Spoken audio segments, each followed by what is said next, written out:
اور حضرت معاویہ پر بک بک کرنے والوں کے منہ پہ ماریں گے باتیں کہ آؤ ان میں جرت کرو، بلکہ امیر عظیمت رحمہ اللہ کے لفظ میں کہوں، ان کی زبان میں کہوں، اور تم مادہ دودھ پیتے ہیں بوتل دا نہیں پیتے ہیں، تو ایک نشانی معاویہ نے کہا، تو ایک نشانی حضرت معاویہ رضی اللہ عنہ مجھے دکھا دیں. بیٹا جزاک اللہ، نعرے کی میں قدر کرتا ہوں، وقت کم ہے، کوئی ایک نشانی مجھے دکھائیے. 10 نشانیاں ہیں، تمام روایات اٹھا لیں.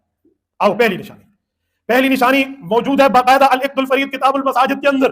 فرمایا حضرت رسول اللہ نے حضرت عمار کو، سندی باس اپنی جگہ لیکن میں تسلیمی پہلو پہ کہہ رہا ہوں، فرمایا لا یقتلک اصحابی، عمار تیرا قاتل کبھی میرا صحابی نہیں ہوگا. یہ پہلی نشانی، لا یقتلک اصحابی، اور پیغمبر کے صحابہ پہ زبان دراز کرنے والوں. تیسرا سرٹیفکیٹ جو بچپن سے ہمیں پڑھایا جاتا ہے کہ جی اسلام کے پہلے شہداء عمار ابن یاسر کے ماں باپ ہے. ماں باپ کو تو شہید بتایا گیا ہمیں بچپن سے، عمار کو کس نے مارا اور کیوں مارا یہ کبھی بتایا گیا؟ اگر یہ اسلام کے شہداء بتانے پہ ہی اتنے مخلص تھے تو عمار کے ماں باپ کو تو شہید بتایا. عمار ابن یاسر جو خود شہید ہوئے ان کو کس رضی اللہ عنہ نے، کس رضی اللہ عنہ کے کہنے پر اس رضی اللہ عنہ کو شہید کیا یہ بتایا؟ عمار ابن یاسر کا جلوس کبھی نکلا ان کی شان میں؟ نہیں. مارنے والوں کو بھی پتا ہے. مسند امام احمد میں ابو الغادیہ نام کا پورا چیپٹر ہے رضی اللہ تعالیٰ عنہ. ہم تو احترام سے ہی نام لیں گے. صلح حدیبیہ کے صحابی ہیں،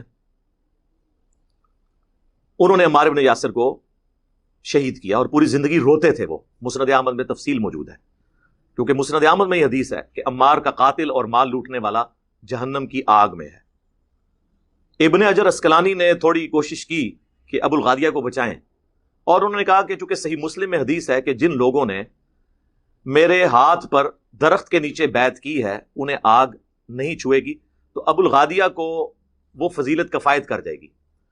تو محدث اعظم سعودیہ البانیہ سے جو شیخ ناصر الدین البانی، انہوں نے سلسلہ احادیث صحیحہ میں گرفت کی.